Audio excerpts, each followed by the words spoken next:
In a shocking turn of events, over 200 contractors who were integral to the evaluation and enhancement of Google's AI products found themselves abruptly laid off in at least 2 separate rounds of job cuts last month. This drastic action has unfolded amidst ongoing disputes regarding pay and working conditions, as reported by several workers who shared their experiences with Wired. In recent years, Google has increasingly relied on outsourcing for its AI evaluation tasks. This includes the critical work of assessing, editing, and refining responses generated by the Gemini chatbot to ensure they sound more natural and intelligent. Thousands of contractors, primarily employed by Global Logic, a company owned by Hitachi, have been engaged in this work. Most of these raters are based in the United States and focus on English-language content. Similar to content moderators who curate and classify social media posts, these professionals utilize their expertise and judgment to instruct chatbots and other AI systems, including Google's AI Overviews feature, on how to respond appropriately across a variety of topics. Workers have expressed that the recent layoffs appear to be an attempt to silence their protests regarding issues such as inadequate pay and job security. The contractors, who are often selected for their specialized knowledge, are typically required to hold either a master's degree or PhD to participate in the Super Rater program. This group often includes individuals from creative professions such as writers and educators. Andrew Lawson, one of the affected workers, recounted his experience. "I was just cut off," he said, referring to the email he received on August 15, notifying him of his termination. "I asked for a reason, and they said ramp down on the project, whatever that means." Lawson had joined Global Logic in March 2024, where his responsibilities included rating AI outputs and generating various prompts for the model. He expressed that this situation highlights the instability inherent in content moderation roles. "How are we supposed to feel secure in this employment when we know that we could go at any moment?" he questioned, reflecting the anxiety many workers feel about their job security. Those who remain at Global Logic are increasingly worried that they are being set up to be replaced by AI. Internal documents reviewed by Wired suggest that Global Logic is utilizing human raters to train the Google AI system, which is designed to automate the rating process, potentially leading to the elimination of these jobs. Simultaneously, the company is also finding ways to reduce its current workforce while continuing to hire new employees. In July, Global Logic mandated that its workers in Austin, Texas return to the office, as indicated by a notice obtained by Wired. This requirement has adversely affected several employees who either cannot afford the commute or are unable to work in an office setting due to disabilities or caregiving responsibilities. Despite the skilled nature of their work, 8 workers who spoke to Wired reported feeling underpaid and facing job insecurity, along with poor working conditions. These alleged circumstances have negatively impacted morale and hindered their ability to perform effectively. Earlier this year, some contractors attempted to form a union, but they claim those efforts were suppressed, and they now allege retaliation from the company. 2 workers have lodged complaints with the National Labor Relations Board, asserting they were unjustly terminated, one for raising concerns about wage transparency, and the other for advocating for himself and his colleagues. In a statement, Courtney Mancini, a spokesperson for Google, clarified, "These individuals are employees of Global Logic or their subcontractors, not Alphabet. As the employers, Global Logic and their subcontractors are responsible for the employment and working conditions of their employees. We take our supplier relations seriously and audit the companies we work with against our supplier code of conduct." Global Logic has chosen not to comment on the situation. For a decade, Global Logic had a team of generalist raters who assisted in evaluating Google's search results. However, in the spring of 2023, Google requested that Global Logic form a team of super raters to assess its AI products, starting with AI Overviews. Ricardo Lavario, a teacher from Texas, was among the first group of super raters hired. Initially, he worked on Google's search generative experience, which involved displaying AI-generated summaries, now known as AI Overviews.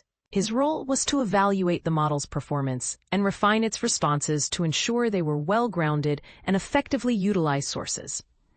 After the success of this pilot, we learned that Google was interested in expanding the program, and they planned to onboard cohorts of 20 people each week, Lavario explained, noting that the company eventually hired as many as 2,000 super raters for its AI initiatives.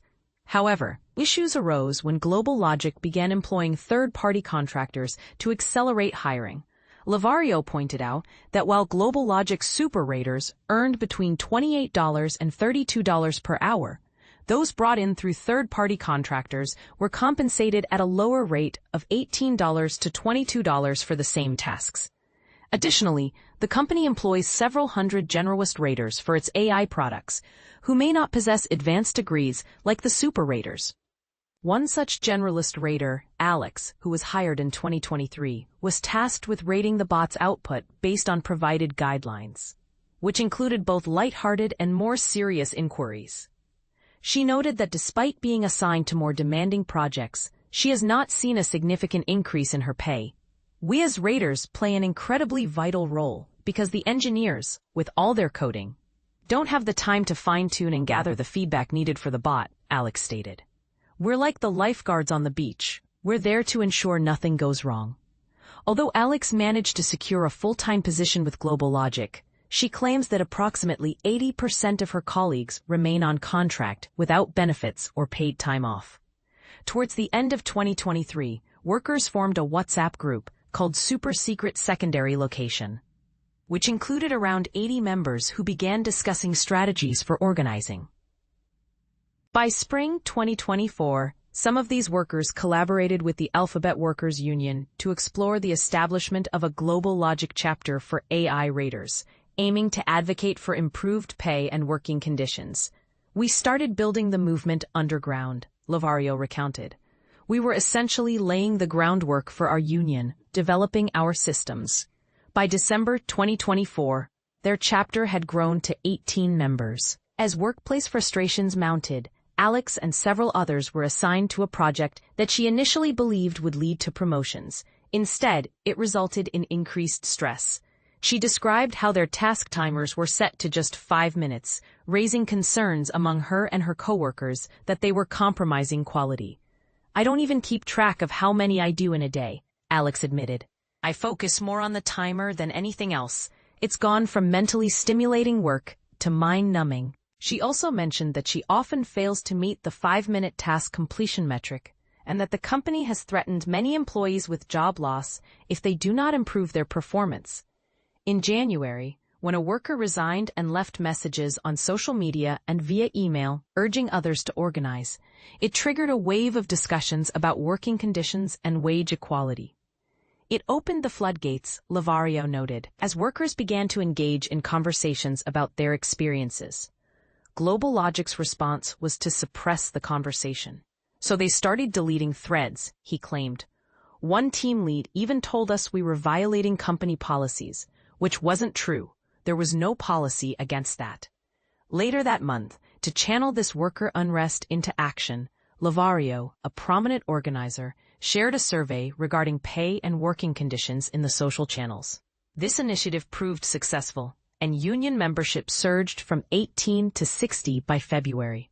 However, following this incident, the situation deteriorated rapidly. In the first week of February, many workers received an email announcing that the company's social channels, vital for remote workers to connect and build relationships, were banned during work hours. These channels had facilitated discussions on various topics, from LGBTQ+ issues to gaming and writing. The social spaces helped us feel less robotic and more human. Faith Frontera remarked about the elimination of these channels. Frontera, who joined Global Logic as a generalist rater to annotate, proofread, and write responses for Gemini and Magi, Google's new AI integration project, emphasized the importance of social interaction in a remote work environment.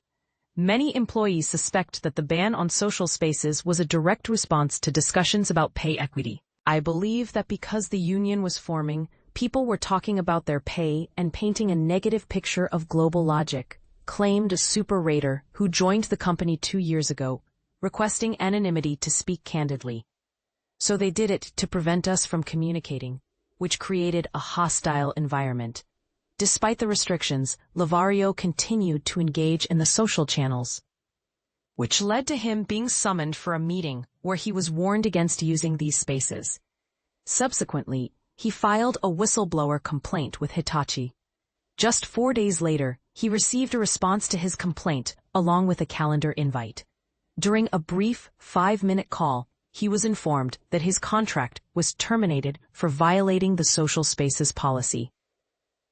Labor researchers indicate that this pattern is not uncommon among contracting agencies and their workers.